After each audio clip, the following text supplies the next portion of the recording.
ಇವತ್ತು ನಮ್ಮೂರಲ್ಲಿ ಸೌದೆಗೆ ಹರಾಜ್ ನಡೀತಿತ್ತು. 12,000 2,000 ಬಿಟ್ ಬಿಡ್ತಾ ಇದೀವಿ ನೋಡ್ರಪ್ಪ. ಇವತ್ತು ಬೆಳಗ್ಗೆ ಬೇಗ ಎದ್ದು ಹಸುಗ್ ತಿಂಡಿ ಮಡಗಿ ಹಸ ಹಿಡ್ಕೋಗಿ ತೋಟು ಕಟಾಕ್ಬಿಟ್ಟು ಮನೆಗೆ ಬಂದು ನಾಶ ಮಾಡಿದೆ. ಕೊಟ್ಟಿಗೆ ಹತ್ರ ಹೋಗಿ ನೋಡ್ತೀನಿ ನಮ್ಮ ಹಸ ಆಗ್ಲೇ ಕರೆ ಇಕ್ಕಕ್ಕೆ ಸ್ಟಾರ್ಟ್ ಮಾಡಿತ್ತು.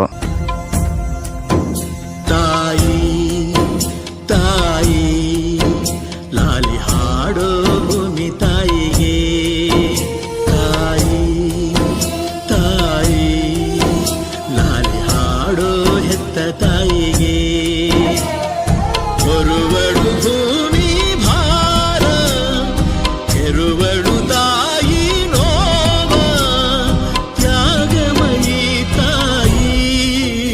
ಎಲ್ಲ ಆದ್ಮೇಲೆ ನಮ್ಮೂರಲ್ಲಿ ಕೊಂಡುಕೆ ಮಿಕ್ಕಿರೋ ಸೌದೆಗೆ ಹರಾಜ್ ನಡೀತಿತ್ತು. ಸರ್ಕಾರಿ ಸವಾಲ್ 25,000. ಹರಾಜ್ ಎಲ್ಲ ಮುಗಿಸ್ಕೊಂಡು ತೋಟಕ್ಕೆ ಬಂದು ಹಸುಗೆ ನೀರು ಕುಡಿಸ್ಕೊಂಡು ಈ ಫಿಗರ್ ಎಲ್ಲೋ ನೋಡ್ದಂಗೈತಲ್ಲ, ನಂಗೂ ಹಂಗೆ ಅನ್ನಿಸ್ತಾ ಇತ್ತು. ಮನೆಗೆ ಬಂದೆ. ನಮ್ಮಮ್ಮ ಸನಿಮತ್ ದೇವಸ್ಥಾನಕ್ಕೆ ಹೋಗ್ಬೇಕಂತೂ ನಮ್ಮ ಅಮ್ಮನ ಕರ್ಕೊ ಹೋಗಿ ದೇವ್ರ ದರ್ಶನ ತಗೊಂಡು ತಿರ್ಗಾ ಮನೆಗೆ ಬಂದು ನೋಡ್ತೀನಿ ನಮ್ಮ ಕೊರೆಯ ನಮ್ಮ ಹಸ ಕಟ್ಟಾಕೋ ಜಾಗದಲ್ಲಿ ಹೋಗಿ ಮಲ್ಕೊ